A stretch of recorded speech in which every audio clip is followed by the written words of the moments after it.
Sebelum melanjutkan, jangan lupa subscribe dulu, terima kasih. Bab 383, kuharap keluarga Sen tak ikut campur. Ngomong-ngomong, lelaki tua dari keluarga Sen itu telah mengatur segala sesuatunya untuk membatalkan pertunangan dengan keluarga Sen, sebelum mengantar nona muda dari keluarga Gu ke rumahnya dalam sekejap mata. Apa maksudnya itu? Dia benar-benar tidak senang memiliki seorang istri muda sebagai menantunya. Saya ingat bagaimana pengantin muda itu tampil cemerlang di malam VVIP Huang Yao. Sayang sekali bahwa Old Sen tidak menepati janjinya. Itulah sebabnya keluarga Sen menyebarkan berita bahwa keluarga Sen menyembunyikan cucunya karena mereka tidak dapat memiliki anak laki-laki. Bukankah itu juga berarti bahwa keluarga Sen tidak dapat memiliki anak perempuan, dan karena itu harus membawa Nona Gu ke dalam keluarganya?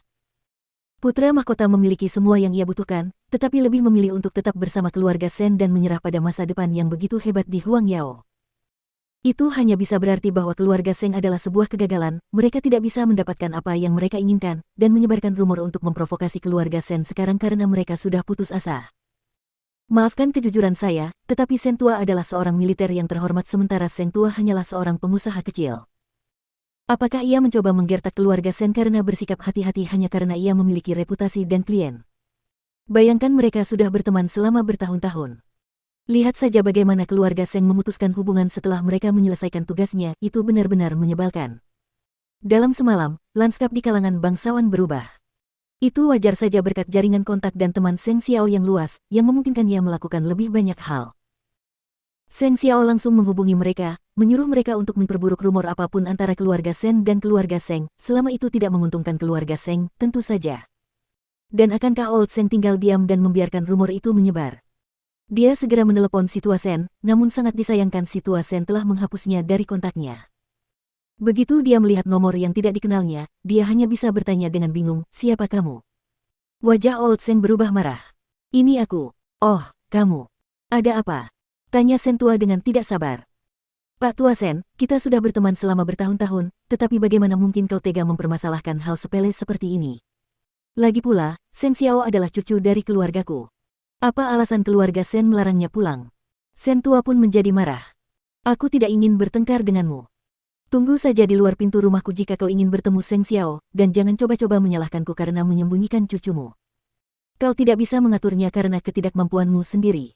Aku sudah menyiapkan istri yang baik untuk Seng Xiao. Aku harap keluarga Sen tidak ikut campur dalam masalah ini. Sial, jangan panggil aku lagi." Si Tua Sen segera menutup teleponnya. Dia tidak bisa disalahkan atas kemarahannya.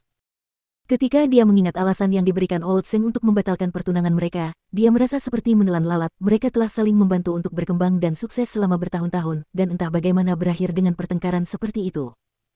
Tak lama kemudian, Old Seng pun menutup teleponnya, dan membawa kepala pelayannya ke kediaman Sen.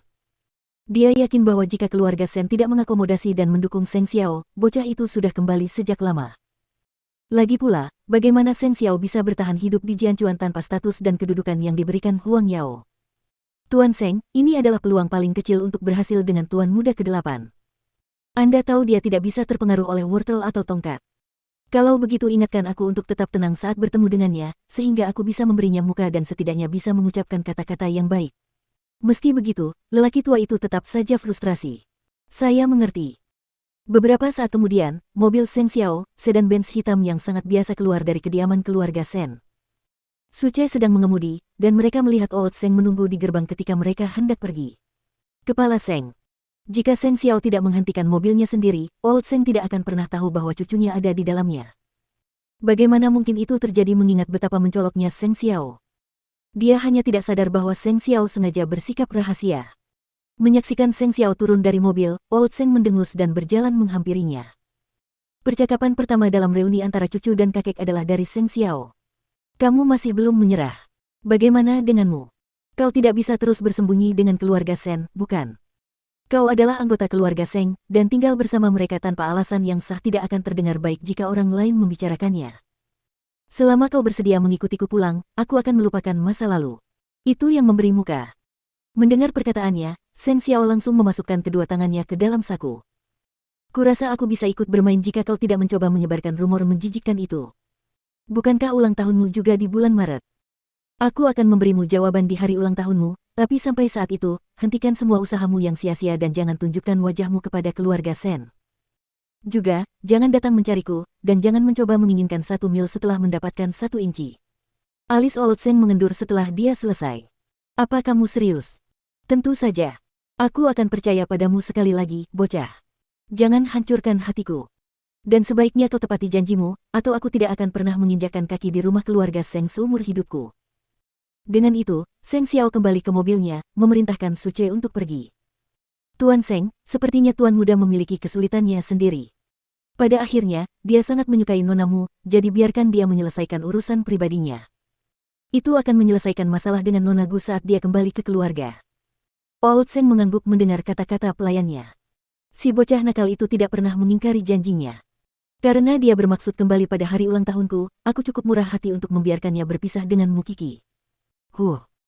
Pada akhirnya, Seng Xiao adalah anggota keluarga Seng, tidak peduli berapa banyak kartu yang dimiliki keluarga Sen, mereka tidak akan pernah menghentikan saudara Seng ke-8 untuk kembali ke rumah aslinya. Tapi, apa sebenarnya yang direncanakan Seng Xiao? Wajar saja jika pada hari ulang tahun lelaki tua itu, ia akan memberitahu ke seluruh dunia bahwa ia akan menikah dengan keluarga Sen dengan menyewa papan reklame terbesar dan membiarkannya di sana selama seminggu. Apakah orang tua itu tidak akan menyerah saat itu? Saat ini, dia hanya membuat lelaki tua itu senang agar dia tidak mencoba menyakiti keluarga Sen. Meskipun demikian, Old Seng dalam suasana hati yang baik ketika dia sampai di rumah. Bingung, saudara ke-6 bertanya kepada kepala pelayan, apa yang membuat kakek begitu senang. Kepala pelayan itu juga tampak gembira.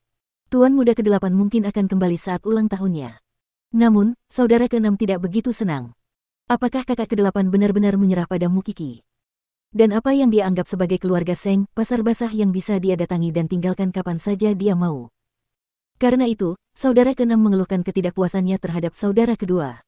Kakak ke-8 sangat beruntung, kakak kedua. Selain kamu harus melepaskan jabatanmu, dia bahkan sudah menyiapkan wanita muda dari keluarga Gu untuknya begitu dia kembali. Kakak kedua tentu saja kesal mendengar kata-kata itu. Sekalipun kakek Seng sedang bertekad, dia tahu bahwa lelaki tua itu hanya memikirkan Seng Xiao sebagai penggantinya. Semua usahanya akan sia-sia, apapun yang dilakukannya. Bahkan Gu Ziling sangat tertarik pada Seng Xiao meskipun tidak pernah bertemu dengannya.